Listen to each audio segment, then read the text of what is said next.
মায়াবিনী আয় আয় আয় আয় আয়। হাতের বানটা একটু ছেড়ে দে বাবা, হাতের বানটা ছেড়ে দে, ভয় নাই কারো।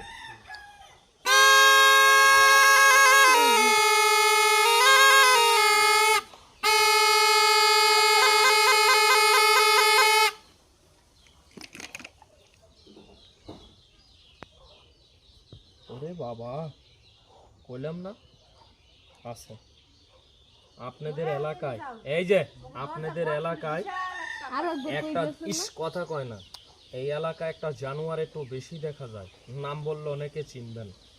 গুল চিনেন না আপনারা? চিনে না মনে হয়, গুল চিনেন? মোটা মোটা কিছু গুল আছে আর কিছু বেজি আছে। গুল আর বেজিটারে কেউ আপনারা মারবেন না, কেননা এই দুইটা জিনিসের কারণে আপনাদের বাড়ি ঘরটা একটু ভালো আছে। আর এই জায়গায় যে সাপটার গন্ধ আমরা পাইছিলাম, এই জায়গায় যেটা আছে এটা আজকাল করেন না, এটা বহুত বছর আগের ময়মুরব্বীর আমলের জিনিস।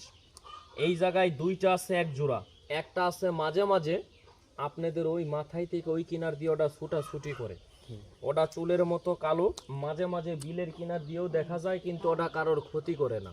না করছিল কারোর ক্ষতি? মারছিল আব্বা দুই একজন কামড় দিয়ে। কিন্তু আপনাদের এলাকায় মিথ্যা কথা বলবেন না, এই পাশে কি কোনো কবর আছে? এইদিকে কবর আছে? আপনাদের এই জায়গায় যেটা আছে বাপ, এটার কাছে আমি কান ধরলাম, মাপ চাই। এটা আমি কেন, এটা আমার বাপ হইলেও ধরতে পারবে না, কেননা এটা সাপ না। এটা হিন্দু বাড়িতে থাকলে বলে মনসা। কি বলে? মনসা। আর আমাদের মুসলমান বাড়িতে এটাকে বলা হয় বাড়ি পহরাদার, রাজা। রাজা বুঝেন না? এটা লোভে পড়ে যে সাপুরিয়া ধরবে, খুদার কসম তার নাক দিয়ে আর মুখ দিয়ে একটু রক্ত বেরোবে। আর যে বলবে ধর, এই গ্রামে যার এক সন্তান আছে তার একটু ক্ষতি হবে।